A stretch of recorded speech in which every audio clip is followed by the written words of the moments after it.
Hamas और Israel के युद्ध ने अमेरिका की चिंता बढ़ा दी है।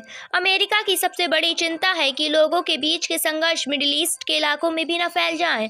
अमेरिकी नेता इस युद्ध को रोकने का प्रयास कर रहे हैं, जो एक बड़े जियोपॉलिटिक्स संकट में बदल सकता है। अमेरिका ने इसे देखते हुए अपना दूसरा एयरक्राफ्ट कैरियर इस क्षेत्र में भेजा है। इसके बाद राष्ट्रपति बाइडेन ने भी इजराइल को समर्थन की बात कही।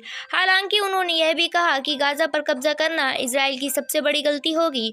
अमेरिकी विदेश मंत्री एंटनी ब्लिंकन का मध्य पूर्व दौरा दिखाता है कि अमेरिका क्षेत्र में अपनी पकड़ बनाए रखना चाहता है। बाइडेन प्रशासन के अधिकारी ने भी साफ किया है कि मैं मिडिल ईस्ट की वे आशा रखते हैं जिसमें इजराइल और सऊदी अरब के संबंध समान होंगे।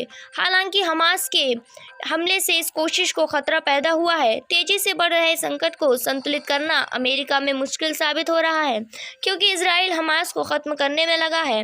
इससे भारी विनाश की संभावना जताई जा रही है, जो इजराइल को अलग थलग कर सकता है।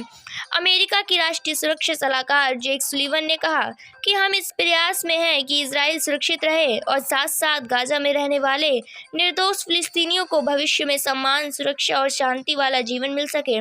इसके साथ उन्होंने यह भी चेतावनी दी कि उत्तर से दूसरा मोर्चा खुलने और ईरान की भागीदारी का खतरा जताया। इजराइल ने हमास के खतरे के बदले गाजा पर बम बरसाए, जिसमें 2500 से ज़्यादा फिलिस्तीनियों की मौत हो चुकी है। इजराइल लगातार गाजा पर बम बरसा रहा है। इसके साथ इजरायली सेना गाजा में घुस सकती है। अगर ऐसा होता है तो हमास के आतंकियों के साथ साथ गाजा के आम लोगों की भी मौत होगी। एक्सपर्ट का मानना है कि आम लोगों की मौत वेस्ट बैंक में फिलिस्तीनियों की हिंसा बढ़ा सकती है। इसके अलावा हिजबुल्लाह नेवलान और युद्ध का दूसरा फ्रंट खोल सकता है। हिजबुल्लाह हमास से ज़्यादा ताकतवर है। इजराइल ने चेतावनी दी है कि हिजबुल्लाह ने सीमा पर धड़क तेज की तो लेबनान पर एक घातक जवाबी कार्रवाई करेगा। दूसरी तरफ हमलों के कारण अमेरिका के इस युद्ध में कूदने का खतरा बढ़ जाता है।